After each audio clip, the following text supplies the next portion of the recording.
आता मी बनवते आहे रसमलाई. तिकडे साखरेचं पाणी गरम करत साखरेचं पाक बनवायला ठेवलेलं आहे. आता हे पनीर घेतलं आहे, त्याला चांगलं मिक्स करून घेते. हे बघा, पनीरला चांगलं असा मळा या हाताने, म्हणजे चांगलं हे होऊन जाईल. चांगलं मळा. हे बघा, चांगलं मी मळून घेते आहे. आता याच्यामध्ये मी आरारोटचा 1 चमचा आरारोटचं हे टाकते.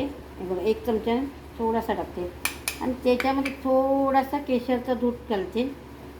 हे बघा, आणि आपण काय रबडी बनवून घेतलेली आहे. त्याचं चांगलं मिक्स करून घेते आणि तुम्हाला आणि थोडीशी याच्यामध्ये मिल्क पावडर घालते. अर्धासा चमचा मिल्क पावडर चांगलं हे बघा मळून घेते. मला आता दाखवते. हा बघा, पनीरचा गोळा झाला आहे. आता आपण लहान लहान गोळे करून घेऊया.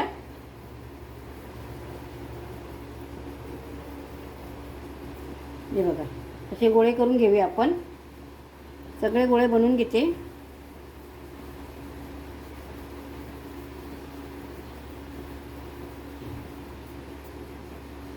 हे बघा, असे मी गोळे बनवून घेते सगळे.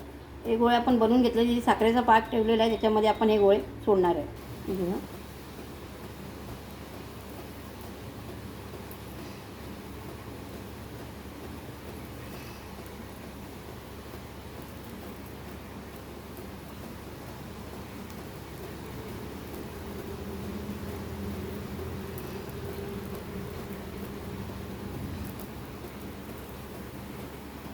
आपण बनते रसमलाई. याला आपण चांगलं आता ढाकून ठेवूया. चांगले शिजू द्यायचे. बघा, ढाकूया आपण त्याला आणि मग आपण आता आपण बघूया. हे बघा, हे रबडीचे कसे गोळे मोठे झाले आहेत.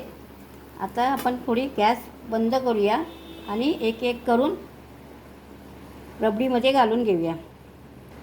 ही रबडी आहे. आता याच्यामध्ये मी रसगुल्ले रसमलाई हे करून घेते, काढून घेते. बघा, याच्यामध्ये रसमलाईमध्ये रबडीमध्ये हे करून घेते.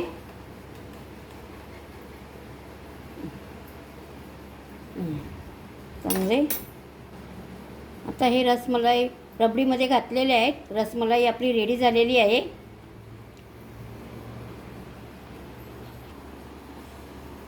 रसमलाई रेडी झालेली आहे.